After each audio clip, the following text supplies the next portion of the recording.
Meus irmãos, nós estaremos orando. Eu quero convidar as crianças à frente com as suas professoras e professores. Nós temos também como família a alegria de ter nesta noite aqui na igreja como pregador o nosso genro, João Vitor Cortial, esposo de Samara, está aqui ao lado de Solange.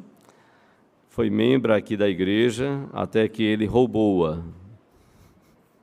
Não vamos dar a sua carta de transferência, só na base da força. Eu vou convidar o João Vitor para estar aqui ao nosso lado, nós vamos orar por ele.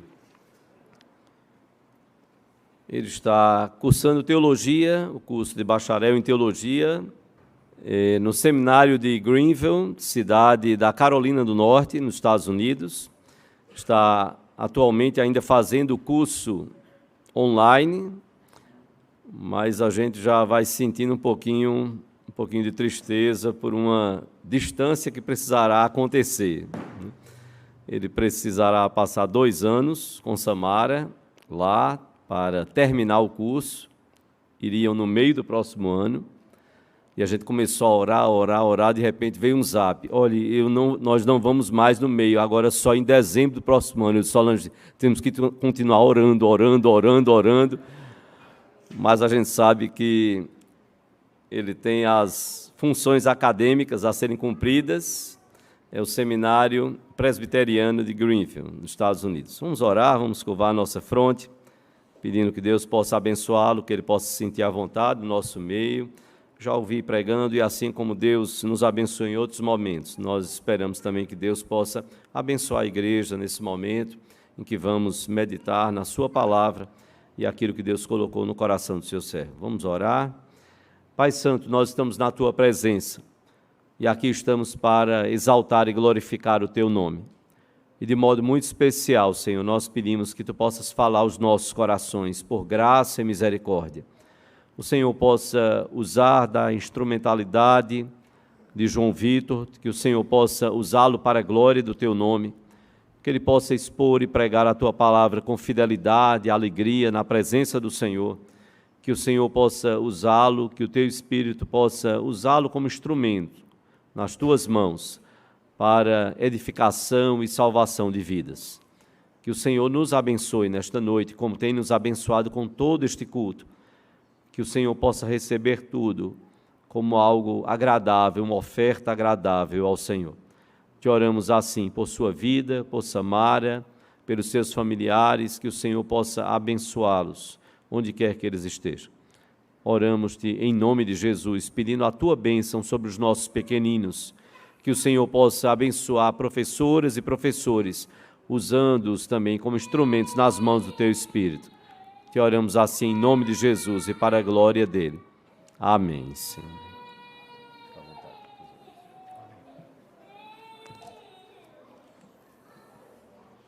Irmãos, é uma alegria maravilhosa estar aqui entre vocês.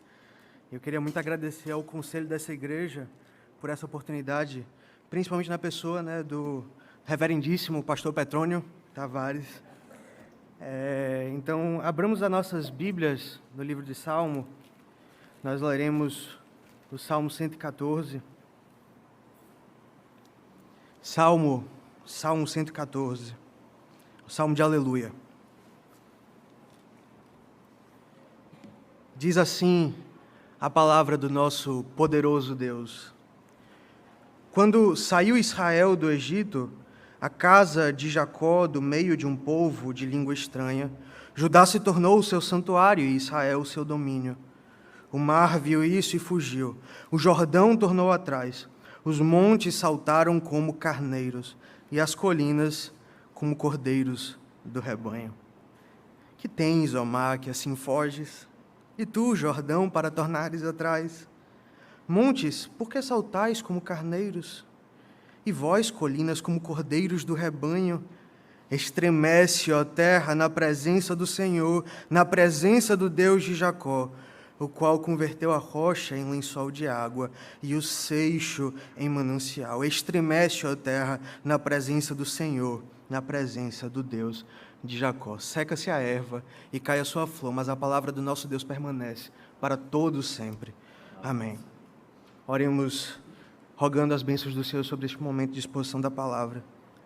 Senhor, nós aqui, Senhor, pedimos a Ti, ó Deus, que assim como o Senhor disse no primeiro dia da criação, haja luz, o Senhor possa falar hoje à noite nos nossos corações, haja luz, que brilhe Jesus Cristo, Senhor Deus. Rogamos que o Senhor esteja abençoando este momento para a honra e glória do Teu santo nome e que o Teu nome seja exposto também para que Ele seja exaltado, em nome de Cristo Jesus. Amém. Irmãos, nós estamos cercados de coisas, de verdades maravilhosas. É só você olhar um pouco para o céu e ver a complexidade das galáxias, a beleza dos planetas, a complexidade das estrelas. Mas você não precisa ir tão longe assim para ver essa beleza toda. Você pode olhar para si mesmo, para os seus órgãos, tecidos, células, tão complexas, tudo realizando a sua função como deveria ser. Esse prédio mesmo que nós estamos, que foi provavelmente pensado por um engenheiro, erguido por uma inteligência, quantas coisas gloriosas nós vivemos cercados. Mas quão rápido nós somos em tratar essas coisas que são extraordinárias como coisas ordinárias, como coisas normais. Mais do que isso, mais glorioso do que tudo isso, é a realidade de que Cristo Jesus, o Deus eterno, poderoso, se fez homem.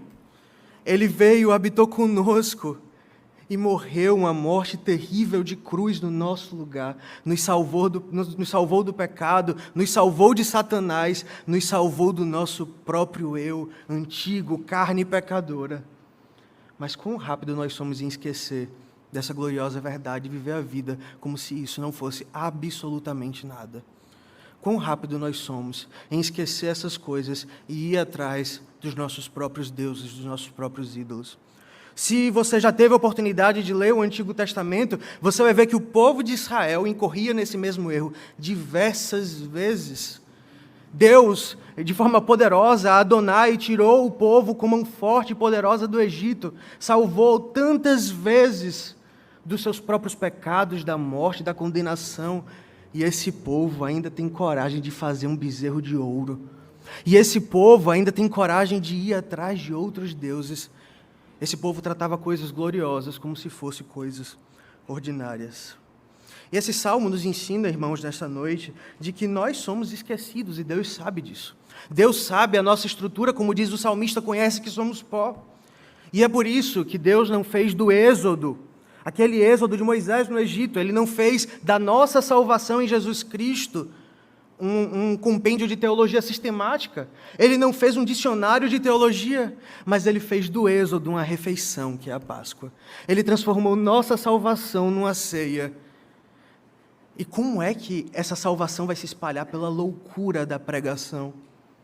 E não só isso, Ele ordena que nós cantemos o êxodo, cantemos a salvação nos salmos.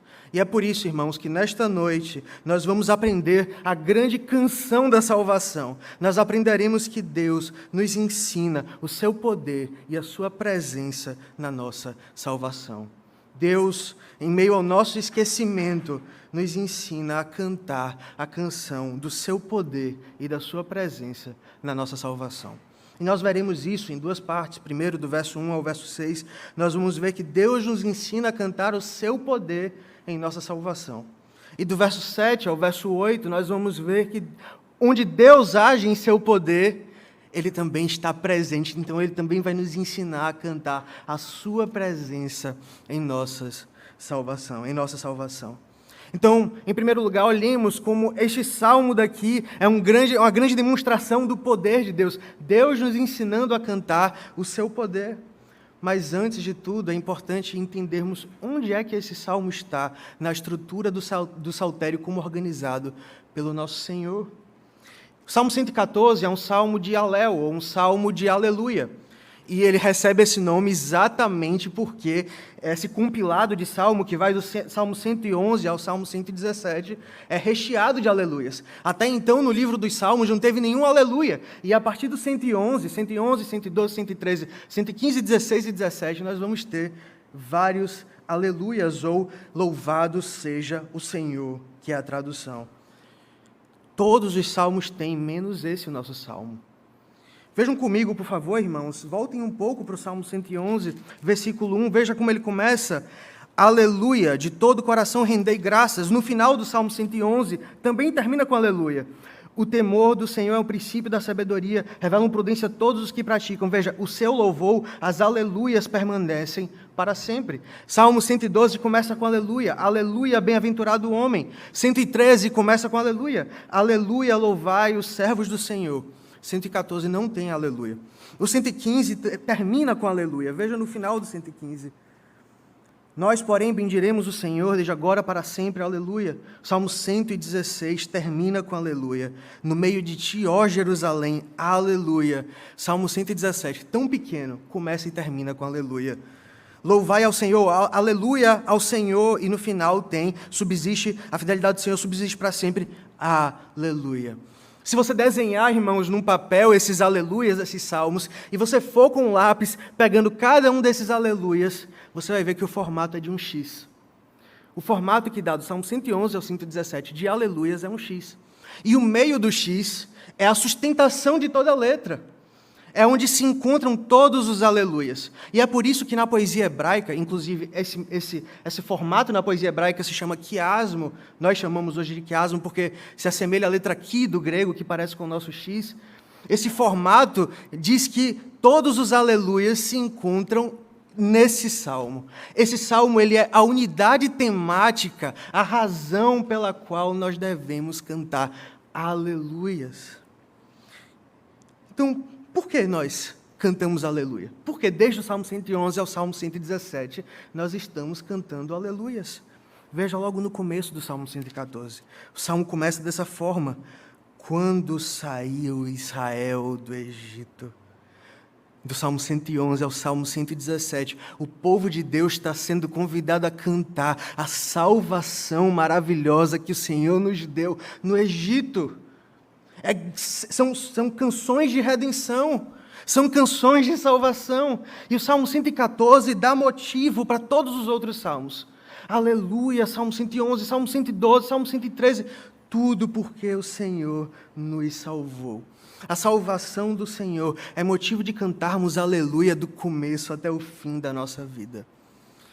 Por isso que a tradição judaica, inclusive, costumava cantar esses salmos de Alel, ou salmos de aleluia, antes, durante e principalmente depois de toda a Páscoa, porque o tema dos salmos de aleluia é a salvação de Deus no Êxodo. Então, entendendo como esse salmo ele se encontra na estrutura de salmo de aleluia, olhemos para o nosso texto agora mais especificamente. O texto começa da seguinte forma: quando Israel saiu do Egito.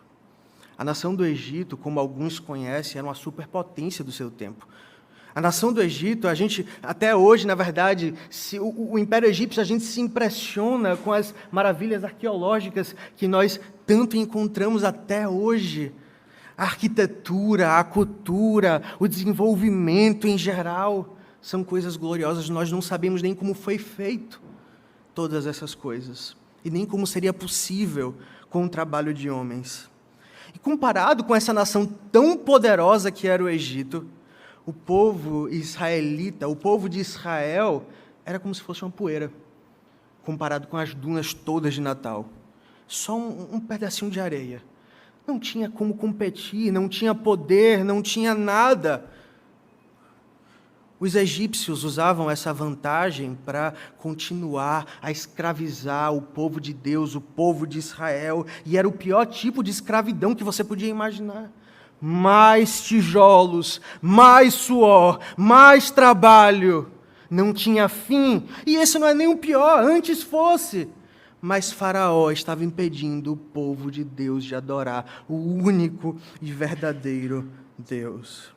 Que situação terrível que o povo de Israel se encontrava, sozinho, trabalhando à exaustão, sem adorar a Deus, que é o principal, é o porquê nós fomos criados.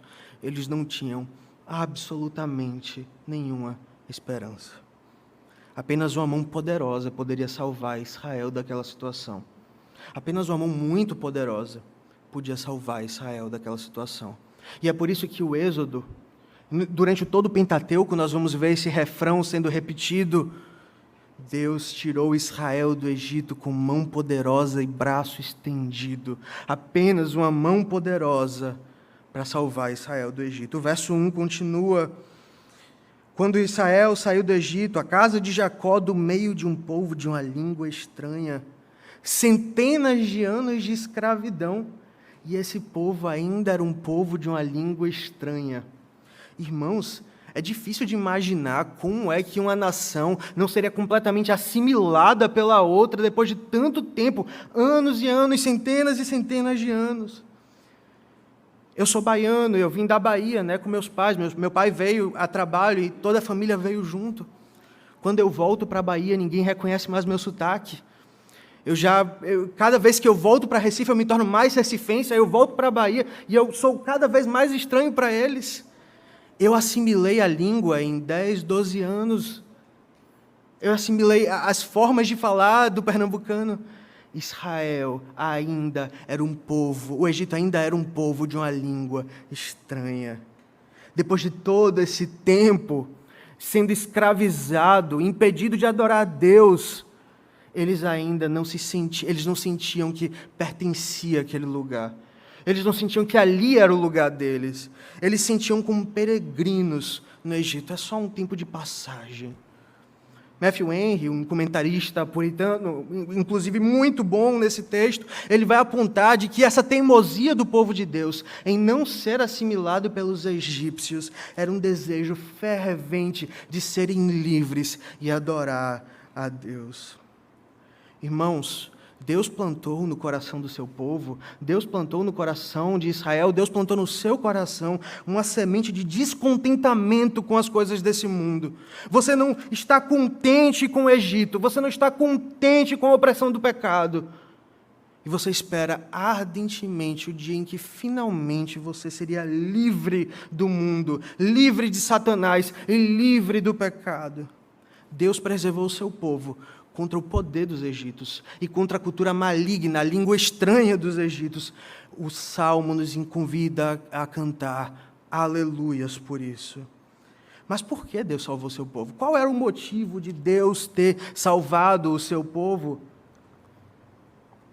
Qual o propósito? O verso 2 continua: Judá se tornou o seu santuário e Israel o seu domínio. Irmãos, um bom resumo para a Bíblia inteira, nós aprendemos bastante isso no seminário, como resumir a Bíblia, como resumir o Pentateuco, é Deus ajuntando para si um povo, separado, consagrado, exclusivo, em que Ele habitaria no meio desse povo. Deus chamando para si um povo no qual Ele tabernacularia. E é por isso que Deus disse a Faraó: deixa o meu povo ir. Por acaso Deus disse a Faraó: deixa o meu povo ir para que eles sejam livres? Deixa o meu povo ir para que eles possam experimentar a sua família, ter liberdade e prosperidade? Não, Deus disse: deixa o meu povo ir para que eles me adorem. Deixa o meu povo ir para que eu habite no seu meio, para, como diz Êxodo 19, eles se tornem uma nação santa, consagrada, de sacerdotes perante mim.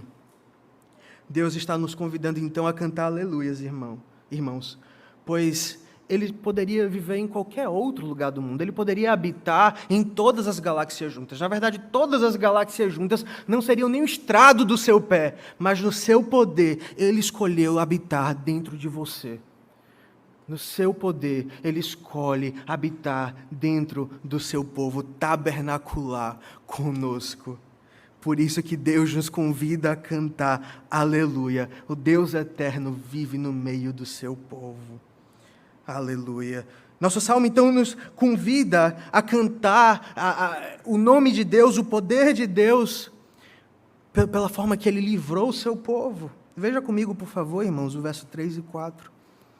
O mar viu isso e fugiu, e o Jordão voltou atrás. Os montes saltaram como carneiros, e as colinas como cordeiros do rebanho. Ok. É verdade, Israel foi liberto do Egito. Depois de 10 pragas, Deus quebrou as pernas de Faraó, quebrou as pernas daquela nação maligna, e Israel finalmente consegue sair. E quando Israel está caminhando para o deserto, indo rumo à terra prometida, o que acontece? O povo começa a vir atrás, Faraó se arrepende de ter deixado o povo ir, e começa a ir atrás do povo de Israel. Cavalos, armas potentes e fortes, Israel não tinha chance nenhuma. E o povo indo, caminhando, e logo à frente tinha um violento mar, o Mar Vermelho. Por trás, Faraó e seus exércitos, seus poderosos exércitos. E na frente, o violento Mar Vermelho. E agora? Estão cercados, não tem para onde ir. Nesses versos, irmãos, Deus está movendo céus, terras, montanhas, colinas para a salvação do seu povo. No seu poder, Deus está tirando todos os obstáculos possíveis que estão entre o seu povo e a terra prometida. Deus teve de falar 10 vezes para Faraó, irmãos: deixa o meu povo ir, deixa o meu povo ir, deixa o meu povo ir, deixa o meu povo ir. E Faraó não quis ouvir até que Deus quebrasse a perna do Egito inteiro. Deus fala para o mar uma única vez: deixa o meu povo passar, e o mar se abre. Como é isso, irmãos? O pecador, ele é mais irracional do que as criaturas inanimadas de Deus. Ele é mais irracional do que o mar. Ele é mais irracional do que o Rio Jordão, porque ele não ouve a voz de Deus. Enquanto a criatura, os mares e as colinas, todas ouvem a voz de Deus. Que afronta! A criatura que foi criada em imagem e semelhança de Deus se recusa a ouvir o Deus por 10 vezes. Eu creio, e aqui deve ter engenheiros, eu creio que não existe ainda, e nunca se pensou em existir, uma forma de mover as montanhas do mundo, as colinas do mundo. Eu acho que é impossível você pegar o Monte Everest e carregar até Recife, por exemplo. São estruturas muito bem fundamentadas, são estruturas muito difíceis, são antigas. Matthew Henry vai dizer tão belamente, irmãos, tão perfeitamente, que o poderoso mar, as montanhas tão bem firmadas, o violento e fundo Rio Jordão, as colinas estabelecidas, são como ovelhinhas no pasto do nosso Senhor Criador Todo-Poderoso. Todas essas coisas são como ovelhinhas no pasto do nosso Senhor. O salmista, então, começa a louvar a Deus, se perguntando, fazendo questionamentos. Nós vemos isso no versos 5 e 6. Diz o seguinte o texto: que tens, ó mar, que assim foges? E tu, Jordão, para tornares atrás? Montes e colinas, por que saltais como carneiros? Montes, por que saltais como carneiros, e vós, colinas, como cordeiros do rebanho? Sabe o que está acontecendo aqui, meus irmãos? O salmista, ele está impressionado. Ele começou a meditar sobre como Deus livrou Israel do Egito, como Deus tirou Israel da opressão de Faraó, como Deus salvou o seu povo. E ele começa a ficar impressionado. Senhor, o Senhor abriu o mar. Ó mar, por que foges? Ó rio, para onde você está indo? Ele está impressionado. Como é que isso acontece? É como se ele estivesse lendo a Bíblia, é como se ele estivesse lendo o relato e parasse e ficasse estupefato. Senhor, o que está acontecendo aqui? Como entender? Qual é a explicação? Como nós somos capazes, irmãos, eu e você, de esquecermos dessas grandes realidades de Deus, não é verdade? Como nós somos aptos a parar de se maravilhar com as obras de Deus na história, com as obras de Deus na Bíblia. Muitas vezes no nosso culto doméstico, muitas vezes na sua devocional privada, você muitas vezes lê a Bíblia como um ateu. Você lê a Bíblia, tá certo? Êxodo, legal, passou o Mar Vermelho, mas essas coisas não movem o seu coração.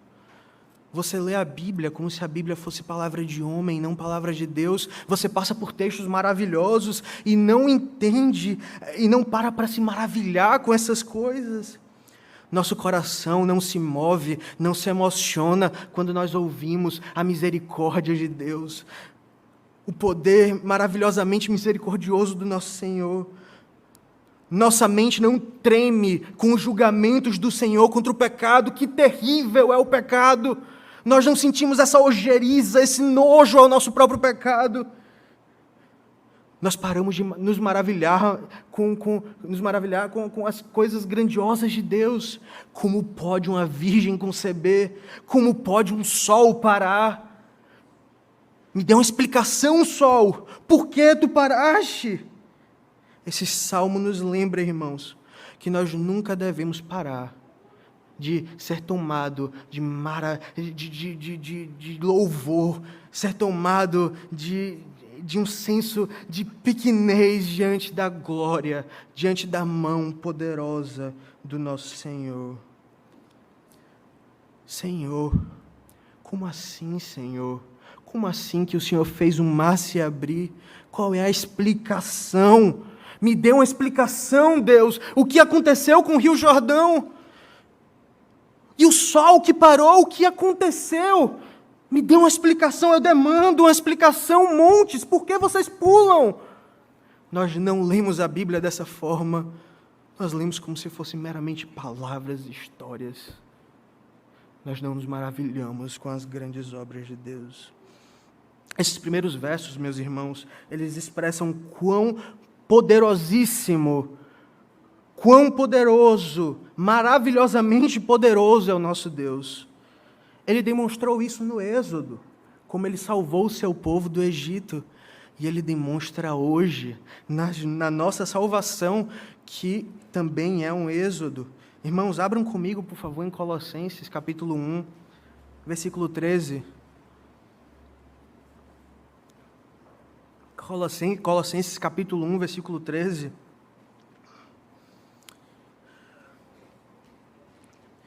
Nós éramos escravos de algo bem pior do que o Egito. Nós éramos escravos de um tirano muito pior do que Faraó.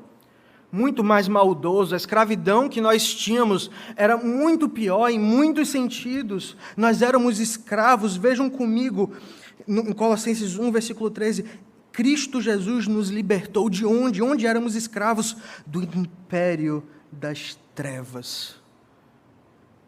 Você, meu irmão, era escravo de Satanás. Você, minha irmã, era escrava dos seus próprios pecados. Você precisava de um êxodo também. Você precisava sair daquela situação. Você trabalhava duro para agradar Satanás, agradar o seu próprio pecado, a sua carne. Você trabalhava como um escravo para isso. Quantos pecados, quantas vergonhas, quantas luxúrias, quantos palavrões, quantos desejos nós tínhamos para agradar a nossa própria carne, Satanás. Esses dois tiranos também nos impediam de adorar o Deus Todo-Poderoso. E ali estávamos nós, escravos, mortos em nossos delitos e pecados, sem ter esperança alguma de salvação. Mas é com mão poderosa e braço estendido que o Senhor libertou o seu povo. Ele nos salvou e agora nós estamos no reino do Filho do seu amor. Ele nos salvou e fez todas as coisas cooperarem para o nosso bem. Ele não só nos tirou da escravidão do império das trevas, mas Ele removeu todos os obstáculos, o Jordão, o Mar Vermelho, os pecados, todos os obstáculos que nos impediam de ser salvos. E agora, nesta noite, Ele nos convida, irmãos, para nos maravilhar diante de tão grande salvação. Ele nos convida a fazermos as mesmas perguntas que o salmista faz. O que explica a conversão de um pecador? O que explica a sua conversão, meu irmão? Você odiava Deus. Você achava que Deus, que igreja era um lugar ruim, que igreja é um lugar de hipócrita. Por que você está aqui nesta noite? O que aconteceu com seu coração? Seu coração era de pedra e agora você tem um coração de carne. O que aconteceu, meu irmão? O que explica isso? Me dê uma explicação da sua salvação. Você fez uma cirurgia no seu próprio coração, tirando seu coração de pedra e colocando de carne? O que aconteceu? Que tens tu, irmão? sua inveja, sua luxúria, seus desejos, sua raiva que parecia incontrolável, agora está sendo mortificada diariamente pela santificação. Inveja, luxúria, aqui tens tu, que pulas como carneirinho, tu que era tão poderoso. Você reconhece que você precisa se maravilhar mais nas verdades bíblicas da sua salvação. Você reconhece que você não tem se maravilhado o suficiente diante de um Deus tão poderoso e tão bondoso. Louvado seja o Senhor, porque Ele nos salvou. Não há mar violento, não há rio profundo, não há monte tão bem estabelecido, não há colina alguma que impeça o Senhor Javé de salvar o seu povo.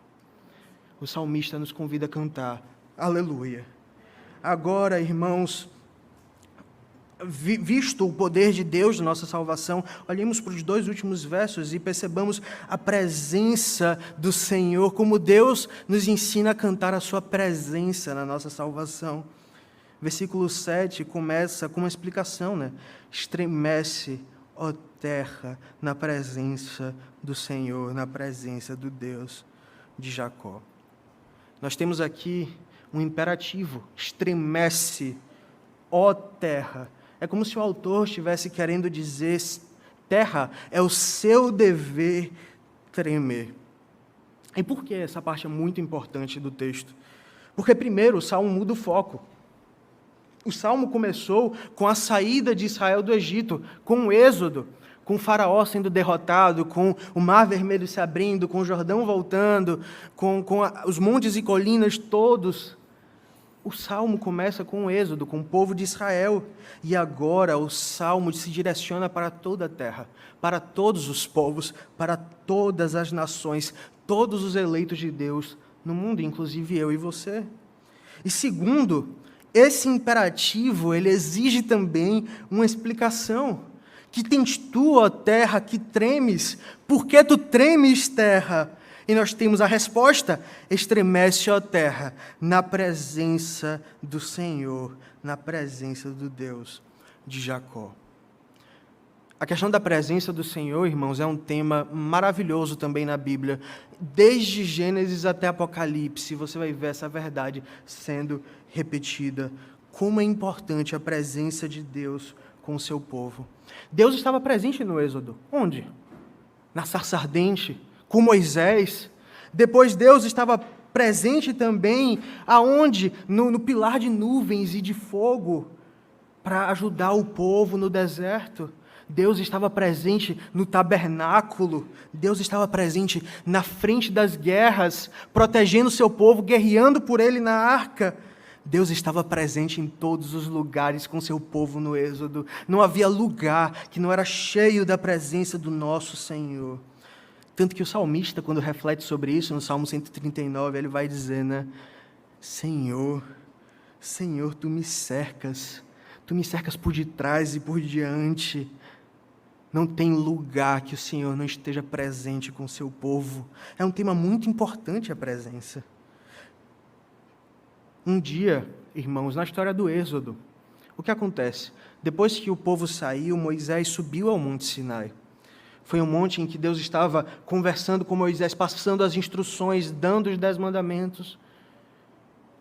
E o povo ficou desesperado, sem Moisés, sem liderança. Deus acabou de salvar o povo, Deus acabou de abrir o Mar Vermelho. E o povo estava ali, embaixo da montanha, esperando Moisés descer. Aí o povo, para satisfazer essa necessidade de liderança, eles criam um bezerro de ouro no capítulo 32.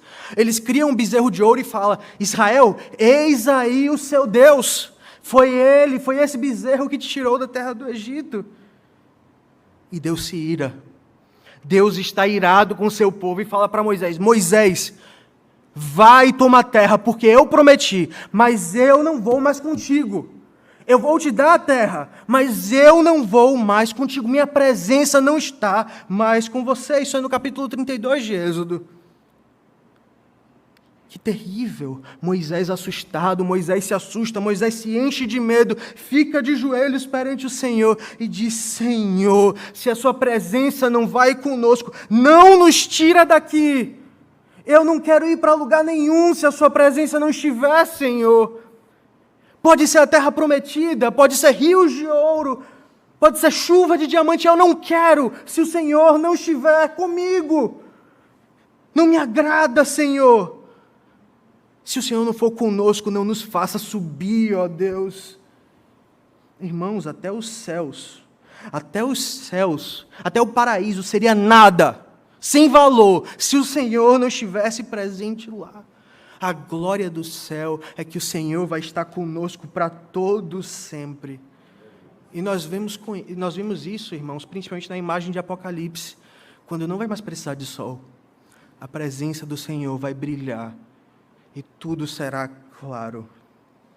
A Confissão de Fé de Westminster, irmãos, descreve a presença de Deus nos seguintes termos: os justos irão para a vida eterna e receberão a plenitude de alegria e de gozo procedente da presença do Senhor. Para toda a vida, gozo e alegria na presença do Senhor. Mas os ímpios, os pecadores impenitentes, que não conhecem a Deus nem obedecem ao Evangelho de Jesus Cristo, serão lançados nos eternos tormentos, punidos com a destruição eterna proveniente da falta da presença do Senhor. Eles estarão longe da presença do Senhor. A presença do Senhor estará em julgamento ali naquele local. Ou você vive na presença de Deus, irmãos, e vai desfrutar da presença de Deus para sempre nos céus.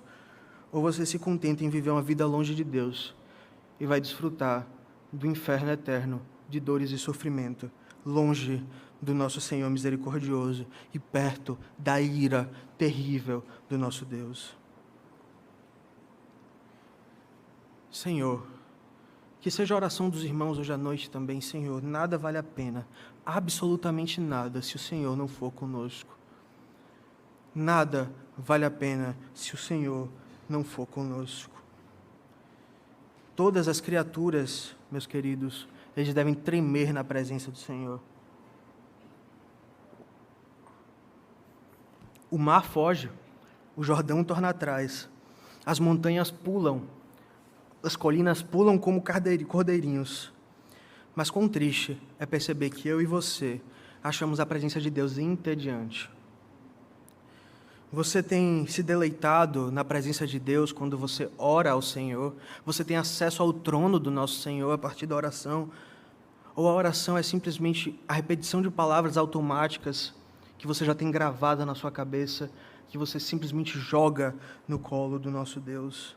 Você tem desfrutado da presença do nosso Senhor na leitura das suas palavras? Mais do que tudo isso, irmãos, você tem desfrutado da presença do nosso Deus hoje, no culto ao Senhor. O culto ao Senhor, como a nossa confissão de fé também coloca no capítulo 25, é o encontro semanal que nós temos com a presença mais vívida do nosso Senhor. No culto ao Senhor, nós cantamos diretamente a Ele, nós oramos na presença dEle em congregação, nós ouvimos a palavra que sai da boca do pregador, mas é enviada pelo próprio Deus. E você acha entediante o culto ao Senhor? É entediante mesmo? Dá sono mesmo? A presença de Deus é algo preciosíssimo, irmãos. E quantas vezes nós tratamos com tanta levianidade o momento de culto ao Senhor? O mar foge, o Jordão torna atrás, as montanhas e as colinas pulam. Mas você não se importa. E você está entediado. Você não enxerga a glória de Deus em nada. Você não enxerga a sua presença em lugar nenhum. O salmista, então, no final, ele descreve a consequência da presença de Deus no meio do seu povo. O texto diz: o qual converteu a rocha em lençol de água e o seixo em manancial. Não apenas Deus livra o seu povo, irmãos. E aqui ele está citando uma história também do Êxodo, mais especificamente que vai acontecer depois do povo ser liberto do Egito. O povo está com sede. O povo está morrendo de sede, está precisando de água. E Moisés clama a Deus: Senhor, entrega água para esse povo. A gente não pode morrer no Egito. O Senhor nos tirou dali só para morrer no Egito. Moisés ora. O povo está com sede. E Deus faz brotar água do lugar mais árido que você consegue imaginar. Uma pedra. O Senhor faz brotar água de uma pedra. E a palavra aqui, que o texto converte como seixo, é a dureza da pedra, é o interior da pedra, é a parte mais dura e mais seca da pedra. É do seixo, é dessa parte dura, da dureza, que o Senhor faz brotar rios e rios e rios de água para alimentar um povo enorme. Veja só, irmãos, do povo que nós vemos. E creio que os irmãos viram por muito tempo aqui também nas pregações do pastor Luizinho, nós vemos ingratidão, nós vemos desrespeito a Deus, murmuração, questionamento, bezerro de ouro, nós vemos descontentamento constante do povo no ouvido do nosso Senhor. Mas Deus ainda assim sustentou eles até a chegada à terra prometida. Isso é uma verdade maravilhosa, irmãos. O povo de Deus muda. Todos nós caímos em pecados, muitas vezes terríveis. Nós pecamos, o povo peca. Nós mudamos, mas o Senhor nunca muda. Nunca muda. Imagine por um segundo, irmão, se a sua confiança estivesse em si mesmo. Quão desesperador isso seria. Nossa confiança está no fato de que o Deus que nos tirou do Egito, que nos tirou dos nossos próprios pecados, é o Deus que vai nos levar em segurança até a terra prometida. Deus é imutável, nós somos mutáveis. Ele é fiel ao seu pacto, nós somos muitas vezes infiéis. Sabe como nós chamamos essa doutrina no nosso meio presbiteriano? Perseverança dos santos. O Deus que nos salva é o Deus que vai nos fazer perseverar até o fim nos caminhos para a terra prometida. Irmãos, hoje nós aprendemos que Deus nos ensina a cantar o seu poder e a sua presença na salvação do seu povo. Mas essa exposição seria incompleta. Se eu tivesse terminado aqui, talvez eu teria pregado como um judeu, se eu não mencionasse o clímax, o pico, a parte mais bela, em que converge todo o poder e a presença de Deus na nossa salvação, que é o nosso Senhor e Salvador, Jesus Cristo. Na noite em que nosso Senhor foi traído, Ele celebrou a Páscoa pela última vez. Ele comeu com seus discípulos, tomou do pão, comeu, bebeu do vinho, e quando terminaram a refeição, nosso Senhor e seus discípulos deixaram os seus pratos, as suas colheres, as suas facas, seus objetos para comer, eles deixaram de lado, e o cordeiro estava pronto para ser imolado. Eles andaram, irmãos, naquela noite, na noite em que o Senhor foi traído, eles andaram e cantaram os salmos. Mateus vai dizer o quê? Que assim que eles saíram, eles cantaram um hino. Na verdade, claro que a palavra grega é hino, mas se refere literalmente aos salmos. Eles cantaram salmos. E muito provavelmente Cristo, como um bom judeu que era, cantou os salmos de Alel, os salmos de aleluia. Então, provavelmente, nosso Senhor Jesus Cristo estava cantando os salmos 111, 112, 113, 114 e até o 117, como era costume do judeu caminhando até o templo. E quando nosso Salvador cantou o Salmo 114, ele sabia que ele seria o líder do nosso êxodo, ele seria o segundo Moisés.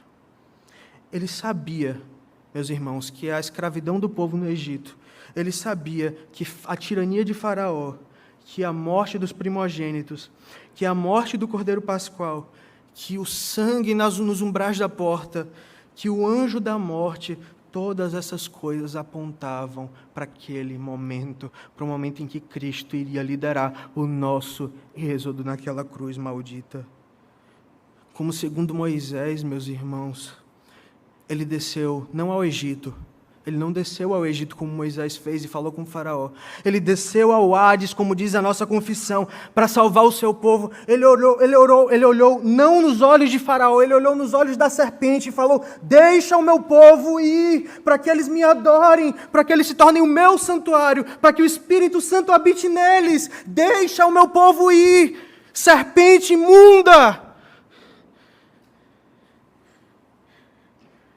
E agora? Onde está a morte, o seu aguilhão? Que tens tu, morte? Tão poderosa, e tu, túmulos, tão imponentes, tão grandes, covas, porque vocês abrem, O povo de Deus ressuscitando. E tu, pecado, que era tão poderoso, por que te perturbas? Porque pulas agora, Satanás, feito cordeirinho, porque foge, feito um covarde. Sabe qual é a resposta, irmãos? Tudo isso foi afogado no mar vermelho do sangue do nosso Senhor Jesus Cristo. O pecado, Satanás, a morte, os túmulos, tudo foi afogado no mar vermelho do sangue do nosso Senhor Jesus Cristo. Finalmente, irmãos, eu convido vocês, quando vocês estiverem se sentindo fracos, desesperados, sem forças para continuar a caminhar, e muitas vezes nós sentimos, na verdade, muitas vezes nossos pecados são pesados, a tirania, muitas vezes, do nosso antigo eu tenta ressurgir, tenta nos levar para baixo, quando nós temos que lidar com nossa própria pecaminosidade, meus irmãos, quando nós estamos vivendo a nossa vida espiritual no piloto automático, não tremendo diante da misericórdia de Deus, dos julgamentos de Deus, da presença de Deus, eu convido a vocês, cante os salmos de aleluia, ore os salmos de aleluia. Tantas formas hoje nós temos de cantar os salmos. Cante os salmos de aleluia, cante o Salmo 111, cante o Salmo 112, 113. Tem tantos lugares legais para ouvir, para cantar. Lembre dessas verdades, que o Deus que salvou Israel com mão poderosa e presente lá no meio do povo é o Deus que te salvou também. Cante com toda alegria. Enquanto cantar, irmãos, lembre de uma coisa muito importante. Lembre do seu êxodo naquela cruz, de como Satanás fugiu como um covarde na presença do Senhor. Não se desespere. Não se desespere. Cante sobre o Deus que te salvou do seu pecado e de Satanás, mas não só isso. Cante sobre aquele Deus que vai te sustentar até a chegada à terra prometida em segurança. Aleluia, louvado seja o nome do nosso Senhor.